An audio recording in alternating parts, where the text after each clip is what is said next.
This podcast is sponsored by IQ Bar. I've got good news and bad news. Here's the bad news. Most protein bars are packed with sugar and unpronounceable ingredients. The good news? There's a better option. I'm Will, and I created IQ Bar plant protein bars to empower doers like you with clean, delicious, low-sugar brain and body fuel.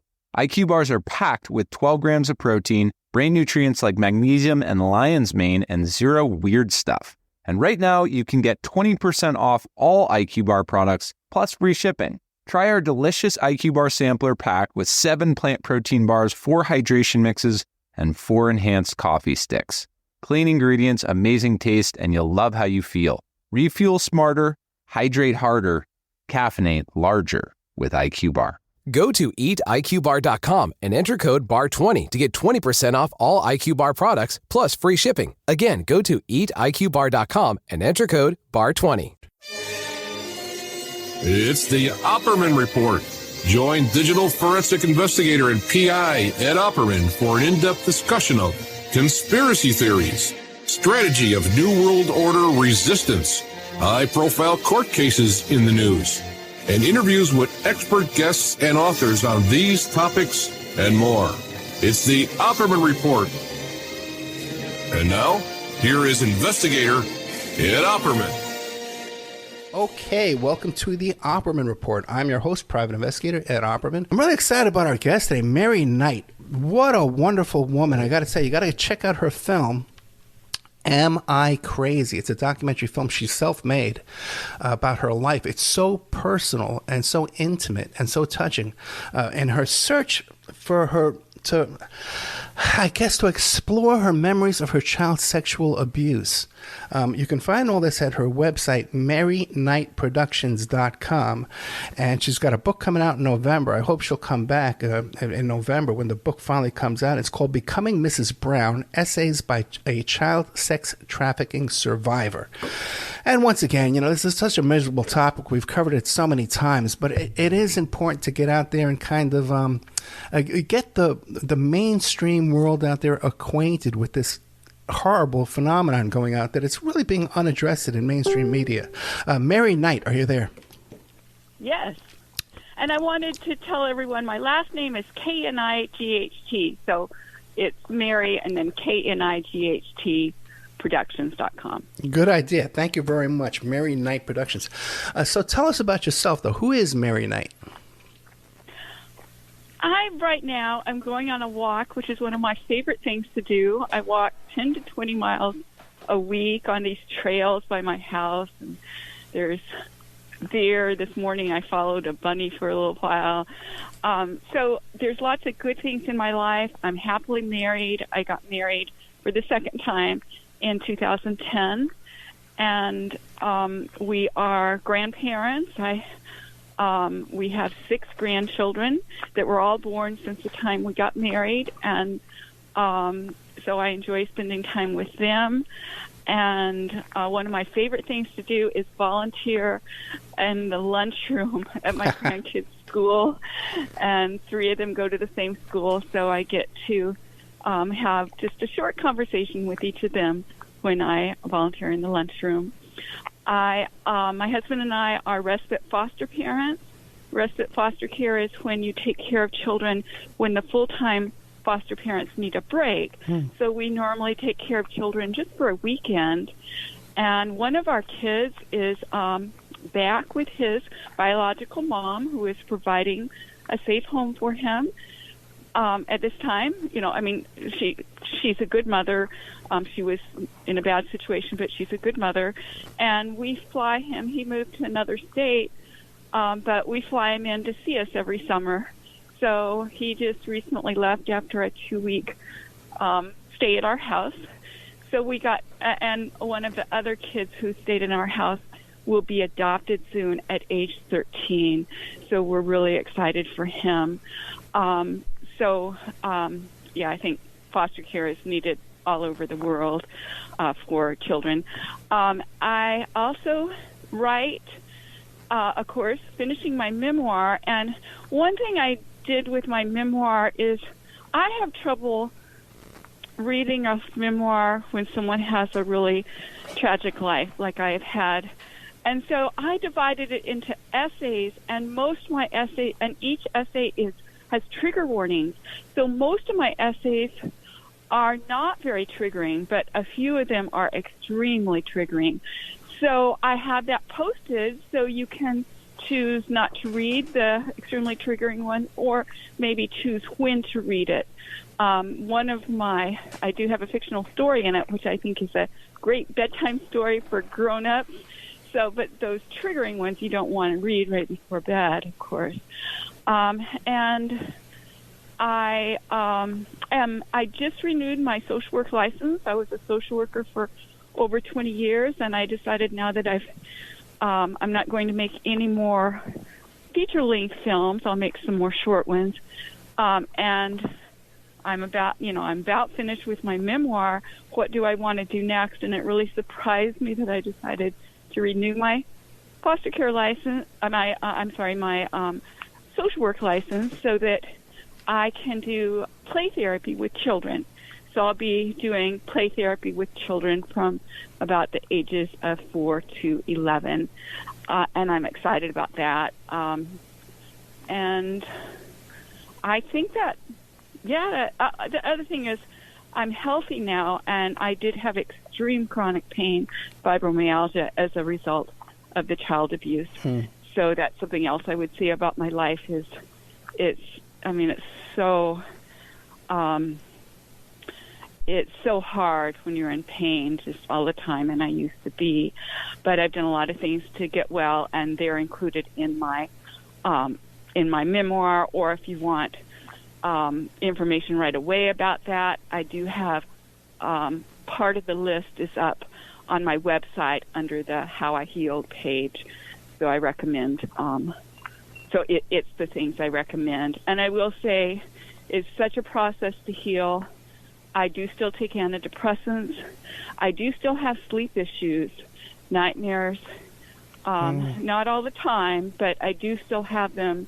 Last night I had a nightmare. So I think one thing for survivors is you have to consider that healing,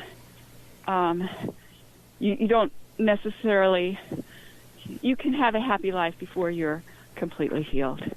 And that's the case for me. What a beautiful intro there. Once again, I remind the audience, it's a Mary Knight Productions. The video we're talking about today is Am I Crazy?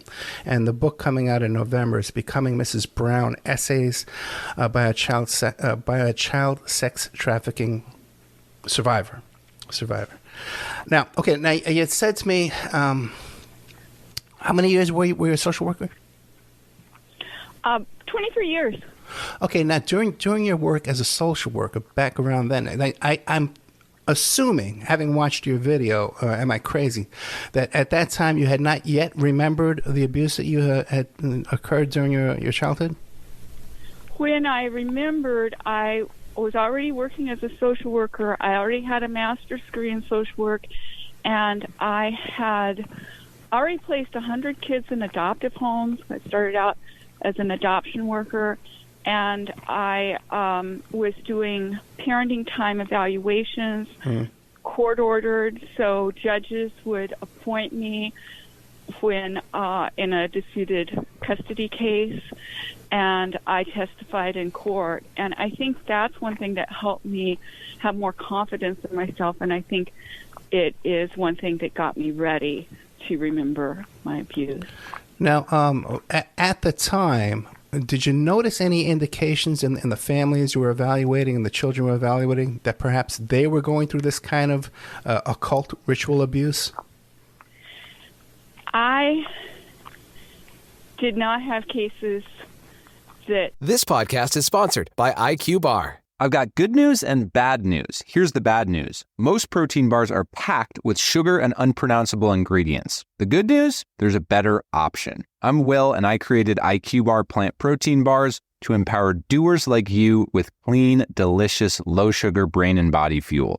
IQ bars are packed with 12 grams of protein, brain nutrients like magnesium and lion's mane, and zero weird stuff. And right now, you can get 20% off all IQ Bar products plus free shipping. Try our delicious IQ Bar Sampler pack with 7 plant protein bars, 4 hydration mixes, and 4 enhanced coffee sticks.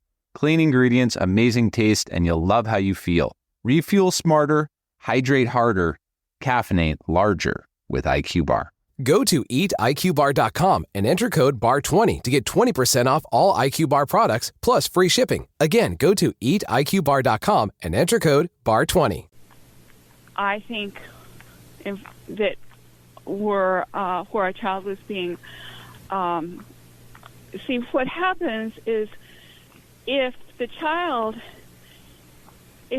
being abused, normally the parent goes to Child Protective Services, and Child Protective Services handles it. I got the cases that Child Protective Services either said, we don't see abuse, and sometimes they were wrong. So I did work with kids who had been abused, but usually they were, most of my cases involved other things, like maybe a parent was an alcoholic, that sometimes they were both trying to be good parents and they both wanted custody and they fought over small things like how to cut the child's hair. And then other times neither one were very good parents, but both wanted custody. So, no, I didn't have, I had one case. It was I remembered in 1993, and this was in about 1995, 1996, where the mother had a childhood like mine, and her attorney had missed a court hearing, and her mother had gotten weekend visitation once a month, and I do believe her mother was an abuser, but, the court had already spoken on that, and the father was trying to get custody. The mother was an excellent mother. Kindergarten teachers said this child was the best adjusted child in class, and there was no reason to take custody away from the mother, and the child would have been in more risk. Not necessarily because of the father, something the father would do, but the father would have let the child be with the maternal relatives more, which I thought was risky. So, no, I didn't, I wasn't finding a lot in my caseload. I'd love to have you back one day just to talk about the whole court-ordered custody evaluation system. It's just a nightmare. That whole system is just. I don't think anybody's benefiting at all from that whole mess. Oh my God, yeah. And there's a lot of corruption too. It's just outrageous. Some of the stuff I've seen, especially in Nevada, in the Clark County system. Now, why don't we create a baseline here and give us an idea of what you experienced as a child? I was sexually abused from my earliest memory, and I was sex trafficked starting at age 4 or 5 or 6. I have one memory that goes back to 4, a memory where I literally saw money exchange hands, where I literally saw my mother take money from men. I was 6 or almost 6 at that time. And I do write about these in detail in an essay in my memoir, as examples of ritualistic abuse and also examples of child sex trafficking, which I was victimized in both, and also child pornography, which the ritual abuse I think was often and maybe usually, possibly always filmed, and so my father had really good camera equipment, and he was a good photographer. I mean, people look at photos he takes that I have that obviously aren't child pornography, or I would send those in to the authorities, but he did good with lighting and that type of thing. He had professional lights. So, so I was abused in all those ways. I continued to be sexually abused in incest. I was sexually abused by both parents. and I continue. I have memories of incest in my teens, and also of being taken to men's hotel rooms in my teens. So it was my entire childhood. And some of this was like satanic in nature too, as well. Well, and the definition of satanic, it varies with different people, but I don't know what was going on in my parents' mind. I don't know if this was a way to make some child pornography that would sell for a lot of money. I have an essay on my website. It's going to be in my memoir, but it's also available right now free on my website.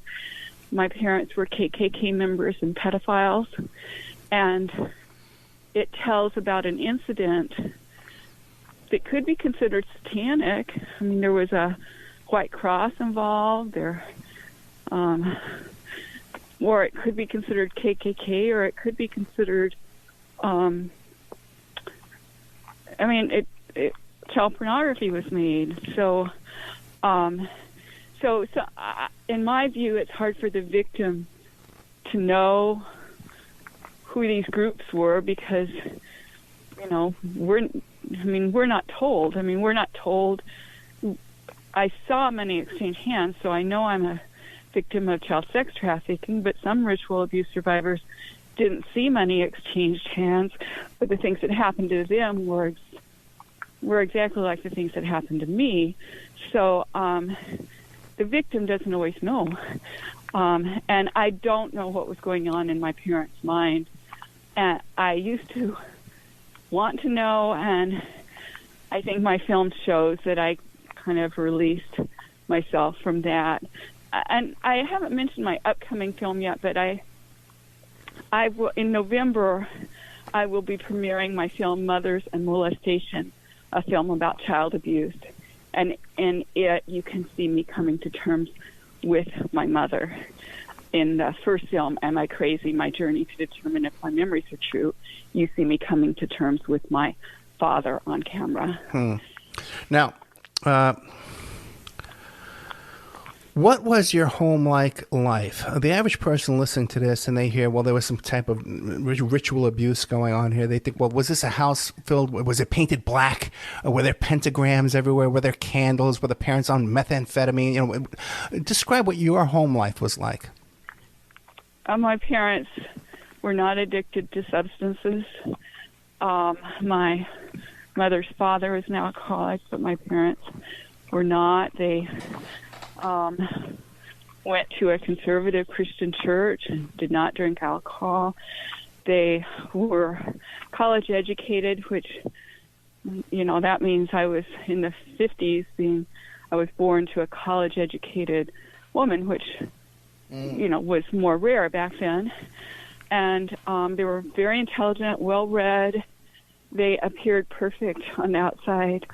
My mother made some of my clothes, and I was very well dressed. She could design clothes. She had been a home economics major. So there was nothing, the abuse was very well hidden.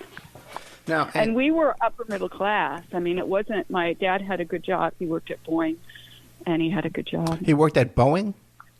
Yes. Okay, see, that's not unusual either. You hear a lot of this stuff going on around the military industrial complex there.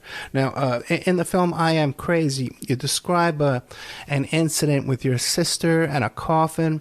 Now, can you describe that to us? Yes. So my sister, Ruth Ramsey, she died at age 11 of cancer. It was brain cancer. I know it was. And okay. I visited her in the hospital. She was not murdered. But after she died, the funeral home employee, who may or may not have been the funeral home director, I have looked, tried to find the funeral home director, but it doesn't, he couldn't have done all the work. The funeral home has to have more than one person doing the work. So anyway, the funeral home employee or director picked up my sister's body at the hospital, which is usual. But what was unusual is he brought it to my childhood church, and then in the middle of the night, in the wee hours of the morning, my parents cut my sister's body with a knife, and in fact made me cut her body, and then they put her mutilated body in a coffin in the hearse, and they, or it may have, as I'm saying that, I'm not sure whether it was the hearse or whether it was our station wagon that the coffin was put in, but I was put in the coffin with my sister's body. And one way I know it's true is that I would have thought I'd be squeamish and horrified to be put in the coffin, but I was still a little girl, and this was my sister, and I remember touching her hair. I remember that I was glad to get to be close to her. This podcast is sponsored by IQ Bar. I've got good news and bad news. Here's the bad news. Most protein bars are packed with sugar and unpronounceable ingredients. The good news? There's a better option. I'm Will, and I created IQ Bar plant protein bars to empower doers like you with clean, delicious, low-sugar brain and body fuel. IQ bars are packed with 12 grams of protein, brain nutrients like magnesium and lion's mane, and zero weird stuff. And right now, you can get 20% off all IQ Bar products, plus free shipping. Try our delicious IQ Bar sampler pack with 7 plant protein bars, 4 hydration mixes, and 4 enhanced coffee sticks. Clean ingredients, amazing taste, and you'll love how you feel. Refuel smarter, hydrate harder, caffeinate larger with IQ Bar. Go to eatiqbar.com and enter code BAR20 to get 20% off all IQ Bar products, plus free shipping. Again, go to eatiqbar.com and enter code BAR20. Now, so for this to take place, okay, at least one individual involved with the funeral home and at least one individual involved with the church had to be complicit in this. Am I correct? Right, but my parents were highly involved in the church, so it didn't have to be someone other than them, although I was raped by other church leaders at that church. So there were good people at that church, and there were abusers at that church, both. But my father, he helped. He was a Boeing engineer. He helped build the church. He literally helped several of the men. Most of them worked at Boeing, did the labor on the church. I mean, it would not be unusual for him to be on church property. It's odd to be on church property at that time.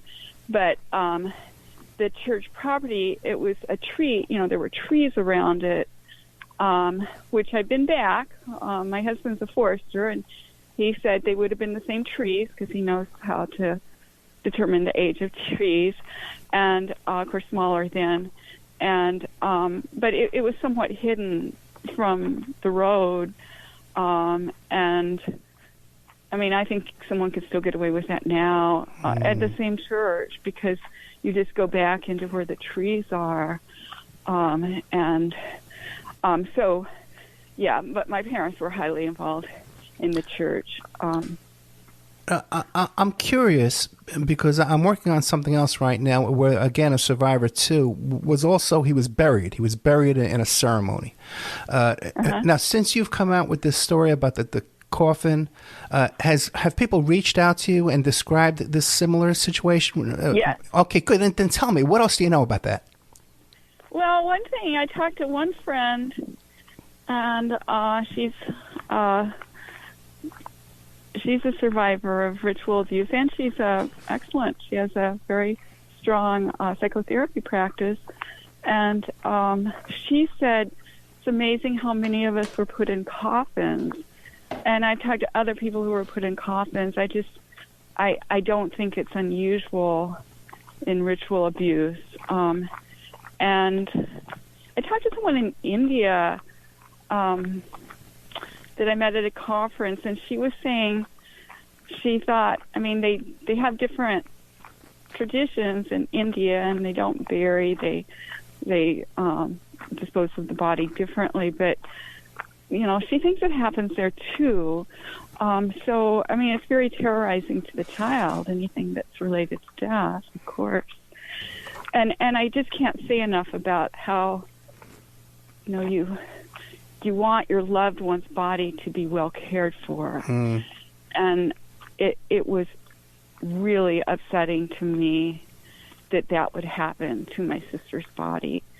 And there was more that happened in the ritual after that, and I can't say for sure that all of it was, can't say for sure that, well, they tricked me afterwards. They said that to desecrate communion, they said that they put her body in my mouth and made me eat it, and that they also made me drink her blood. Well, more recently, fairly recently, I'm 66 now, and when I was about 60, I remembered that it wasn't, I remembered the taste of it, and it was a communion wafer. It wasn't even the kind of communion wafer we used at our church. It was a communion wafer like if used in Methodist and Presbyterian churches. It really maybe the same kind as Catholic. It's that kind of flat, perfectly round. Yeah, right. Flat little round thing. And right. We can never use that. We use matzah, which is the Jewish kind of flatbread. And I think they were trying to terrorize me so that it would be hard for me to take communion, not only at my own church, but if I ever went to another church, it would still be hard. But the good news is that it did not desecrate communion for me, and I love to take communion. I think it's a beautiful, symbolic, I see it as symbolic Christian, it's something I like to do. So, okay, so that's the issue with the coffin there and the sister.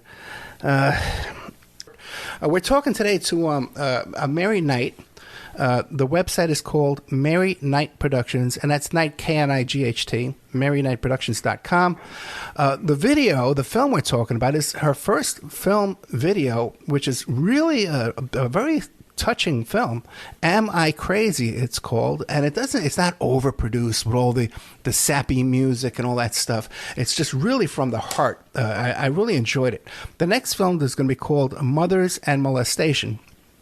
And there's a book coming out in November called Becoming Mrs. Brown, Essays by a Child Sex Trafficking Survivor. So now, Mary Knight, real quick, before we get it, because I want to ask you all about the film Am I Crazy, and how you were able to get all those false memory syndrome people to sit down with you and really get them to really reveal the kind of people that they are. Okay, but before we get to that, when you started to realize what happened to you in your childhood, were you ever able to confront your parents while they were alive, and did they acknowledge this? How did that go? They did not acknowledge it. I did confront them. I confronted it was really on the phone with both of them, although I did go and just visit my father after my mother died and not confront him, which was definitely an interesting experience. I don't know. I did it. I think I needed to know I could feel, empowered in his presence. And it was really I was just saying goodbye to him because my mother had died not long before. But then I later felt a sense of, I later confronted my father, and it was around the time that I divorced my first husband. And my mother, she would send me letters sometimes, and I talked to her on the phone. I remember what I think was the last time, and she said, "Well, I'll be talking to you again." And I said, I don't know that that's the case. And I think that was my last phone call to her. She died in, I think, 1997, which was 4 years after I remembered my abuse. And then my father died 10 years after my mother. So, yeah, I feel like I did confront my parents to the extent I could. But the confrontation at their grave, my own counselor said what she likes about that film is it shows that, no matter what, you can still do what you need to do to come to terms with the abuse, even if your parent is deceased. They knew about my memories, and they denied they had done anything wrong. I got a really odd letter from my father giving all these details I didn't even know, and then saying it wasn't true. And I got a letter from my mom basically saying we were too busy doing church work to do anything like that to you. I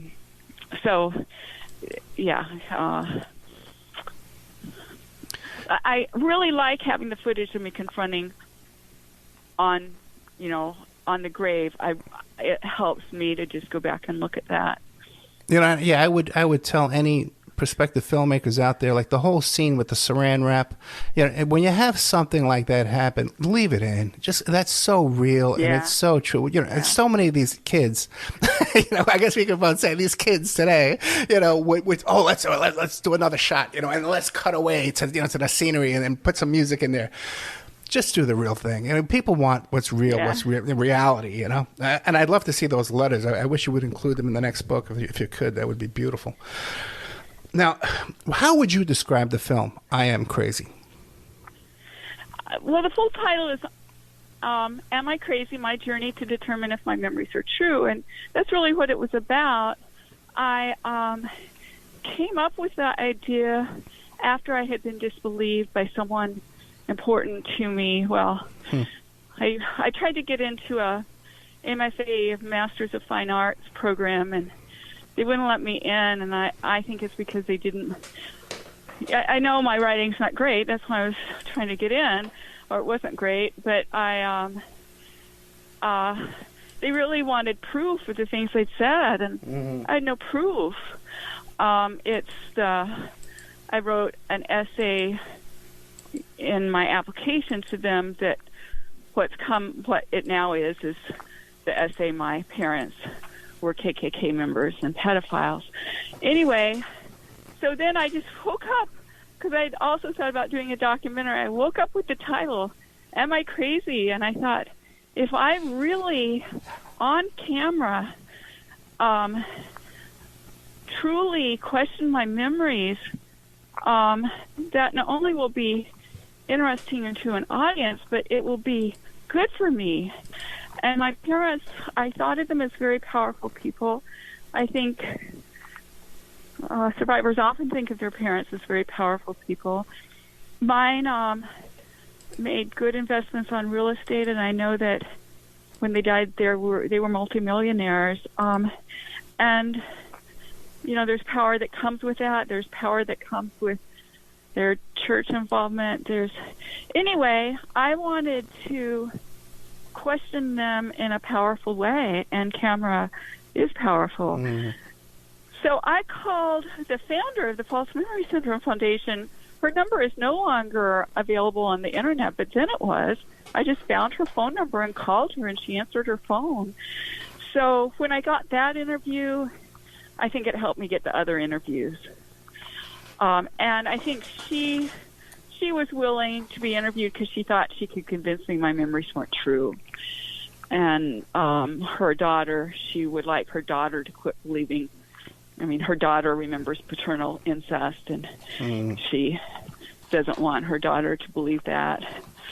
And I guess I'm not commenting on whether Pam Fright knows for a fact that her daughter was abused or not. I really don't know if she's in denial, if she's, what she saw, but she's aware of enough that parent, that a good mother would have. There were red flags that based on my interview, she acknowledged things that would be upsetting to any good mother. Let me ask you a question, because earlier you said to me that there was really no proof. Okay, and I hear that all the time. I have no proof, But have you ever sat down with an attorney and a real investigator and really gone over your life to see if you can come up with any kind of corroborating witnesses? There's so many diaries. There's so many things. Have you ever really sat down and tried? I have talked to a DA because as a social worker and then a survivor advocate, I've, had those kind of relationships. And yes, I've talked to some attorneys, and I've called the police, and I've tried to contact the FBI, and nothing has come of any of that. The problem with it. It might be different in my case if recovered memories were more seen as credible, because I have 5 relatives with similar memories, but they're all recovered memories. So if I do have what, to me seems like corroboration, because I have relatives that when I would remember something, then I'd call a cousin and they'd say, yeah, the same thing or very similar thing. And your father wrote you a letter, though, that confirms other details? Well, there are things I didn't know about something that happened at this one wedding and, where they went then and where they went then. There were just details in it that I didn't know, but I don't know that those details are correct. And his point was it didn't happen, but yeah, he included some details that I hadn't told anyone because I didn't know. But maybe one of my other relatives did. I don't know. I don't think so, though. I think I talked to them. But that's not proof either. So yeah, I have talked to people. I think the thing I'm doing that by going so public that if there are other, that there may be some good results from being so public. But, yeah, the other thing about being aware of what is evidence, I was a forensic social worker for 13 years. I knew what was considered evidence because I needed to know in order to testify. I only had one case where I testified in criminal court, but I routinely testified in civil court, and I also knew in my parenting time evaluations what I could use and what I couldn't, what kind of proof I needed for it to stand up in court, and I just don't have any of that. I have one photograph of me and my sister where it looks like we're wearing little bikinis, but we're really wearing red sheer lingerie, which I think is inappropriate. But it's not it's not enough to be considered. It's not enough to be turned in for. Let me ask you a question, though. When you were working, I believe it's a forensic social worker, right? Yes. Did you ever evaluate a situation and say, yes, there's definitely abuse going here, but the person you're trying to assist is telling you, I have no proof? This podcast is sponsored by IQ Bar. I've got good news and bad news. Here's the bad news. Most protein bars are packed with sugar and unpronounceable ingredients. The good news? There's a better option. I'm Will, and I created IQ Bar plant protein bars to empower doers like you with clean, delicious, low-sugar brain and body fuel. IQ bars are packed with 12 grams of protein, brain nutrients like magnesium and lion's mane, and zero weird stuff. And right now, you can get 20% off all IQ Bar products, plus free shipping. Try our delicious IQ Bar sampler pack with 7 plant protein bars, 4 hydration mixes, and 4 enhanced coffee sticks. Clean ingredients, amazing taste, and you'll love how you feel. Refuel smarter, hydrate harder, caffeinate larger with IQ Bar. Go to eatiqbar.com and enter code BAR20 to get 20% off all IQ Bar products, plus free shipping. Again, go to eatiqbar.com and enter code BAR20. No, because they usually would have gone to Child Protective Services already. No. Did I ever say that I believed a child was being abused based on the child's statements? Yes, I did do that. Okay, but my point is, though, is that I deal with these cases so often, and the survivor is always telling me there's not enough proof. But the other, just think of the irony here, that here you are, like you said, you're a forensic social worker and a mandatory reporter, and then when you go and try and report your own abuse, they say, well, sorry, there ain't enough there. Right. That's just... They don't... Yeah. The irony. They counted it based on being recovered memories. Yeah. They said that even if a child recovered memories because I did call about one situation where it was a 17-year-old, so that's still under Child Protective Services. Mm-hmm. And they said, no, we can't investigate what she's remembering because she's remembering she didn't have continuous memory. And it's like she's 17 years old, and you can't investigate. She's still a child. She just didn't have continuous memory from the time of the abuse. And they said, no, we can't do that. They said you could go to the police. I said, what will the police do? Well, they won't do it either. I mean, a real problem is how recovered memories are being thought of. And that's one reason I made my film, is that it's if they weren't recovered memories, the likelihood I would be able to, my situation would be much different. Now, in Washington State, Lynn Crook is in my film, but she had a sister with continuous memories, and she had a couple of other items of proof. She's writing a book.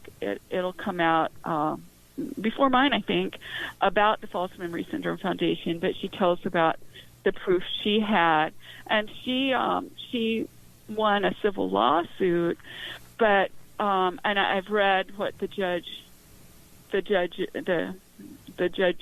opinion or the judge's findings on it, and what he went on, and one thing she had that the judge considered proof was that the father, who's a medical doctor, had done a pelvic exam on her sister when her sister was 22. And the judge said, no doctor in our town, would do that. I mean, every doctor in our town knows that's wrong. And it wasn't an emergency, of delivering a baby or something, but no, it was a routine pelvic exam, which is, so she did have some types of proof, but no, you can ask me anything. I just don't think I don't have it. The letters from my father, from my mother, they just keep saying they're innocent. You could say my father's kind of an oddball from reading the letter, but you couldn't prove that he was a child molester. And I will say too, my siblings say I'm crazy. So that's they say it's not true, and I do have siblings who are alive. So yeah, I have some hurdles. Things. Some hurdles, but they could be overcome. Now the thing is, too, you mentioned this. Lynn has a book coming out too. Could you put her in touch with me? Yes. I'd love to have her promote the book on the show. Good. Yeah. Oh, no, of course. Okay. If anybody wants to send me, sure. False memory syndrome. Now, since by the way, when did this film come out? Am I crazy? My journey of memories are true. 2017 was the original one, but I didn't include some of the footage in the first one. And so the one just came out. It's premiered on Real Women, Real Stories just 2 weeks ago, and it already has 100,000 views. It's amazing, right? How your video gets to, and these other outlets, they have some kind of formula that they use. I wonder how that works. But now let me. So 2017 though. So now. Because these folks, all these false memory folks, they get paid a fortune to testify as expert witnesses. The Maxwell case, Weinstein case, right? Now, is your video being used to cross-examine them? I don't know. I do know that there's someone who has some of those connections who knows about my video. I think it is. I actually think it is. Yeah. But yeah, I mean, at least on the Weinstein case, because I interviewed Dr. Elizabeth Loftus, and she's the one, she testified Weinstein, and she was hired by Cosby's defense team. And anyway, she wasn't, on Weinstein, she wasn't allowed to talk about traumatic memory, which was a big improvement. And I didn't follow the Maxwell trial so much, but yeah, when I interviewed her, people had not heard of her. She hadn't testified for some time. And it's, because of the Me Too movement, there's been these court cases. I mean, I just have huge respect for people like Dylan Farrow and her brother to research and bring all this out. And so Elizabeth Loftus is testifying again. I don't think that other people in the film have testified that I know of. Now, and what a list of clients, Maxwell, Cosby, and Weinstein. Right. What a Cosby. What a life's work there. What a life's work to look back on with pride. You know what I mean? I know. What have you done with your life? Well, those horrific people out there. Those are my clients. Yeah. No, Yeah. But no, we were talking about this off the air. We didn't get a chance to talk about this on the air. But the woman Goldstein, is that correct? Yeah. Yeah, that you interviewed. Yes, Eleanor Goldstein. And what is her title again? She doesn't have a graduate degree. Well, she does. Let's see. Does she have a? Anyway, she had. She's not a memory expert by any means, but she has a daughter who recovered memories, and that's why she got involved. She lied to me on camera, saying she got involved because she felt sorry for these poor accused parents, but really she has been accused. And her statement was just her statement minimizing abuse, which I will say other people with I've read things from books, but not something, well, I don't know, maybe something as blatant, but what she says on camera is so blatant that when I ask her if the child should be responsible to stop it, she said yes. And she kind of slugs my arm. It kind of hurt afterwards even. And then she said yes, the child should stop it. And then she said that child sexual touch was much to do about nothing. Right. It was no big deal. And you could see her body language as she just brushes it off. She just waves it off. It's just riveting. People got to check this out. Am I Crazy? This film by that's my notes from yesterday. Almost Mary Knight, MaryKnightProductions.com. Am I Crazy? My journey to recover memories are true. And then the book coming up, too. Keep an eye out for that, too. Becoming Mrs. Brown, Essays on Child Sex Trafficking Survivor. We're down to like a minute. I wanted to ask you so much. We got to have you back, definitely when the book comes out. Okay.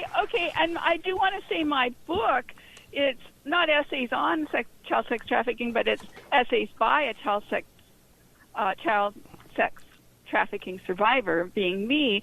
But some of the essays are really heartwarming, easy to read, and I have a long section on how I healed.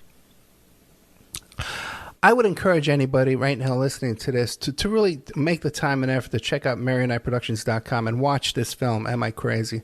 And you'll get a much greater appreciation of Mary Knight and the type of person she is. She's a very straightforward, genuine person who went into the lion's den. Okay, with these false memory people and totally. It was like David and Goliath. She just pulled out her slingshot and she took him down. These are professional people, testify professionally for a living for many, many years. And they just tried to lie to you. They tried to blow you over there. And you really took your time and you did a great job, man. I'm very, very impressed. Thank you so much for coming on the show. Thank you so much. And my last name is spelled Knight, like Knight in Shining Armor. There Mary you go. Knight Productions. Knight. Mary Knight Productions. Am I Crazy is the film. Another film coming out is Mothers and Molestation. And once again, in November, hopefully we'll see Mary Knight once again. The book is called Becoming Mrs. Brown, Essays by a Child Sex Trafficking Survivor. Thank you so much, Mary Knight. Thank you. Good night.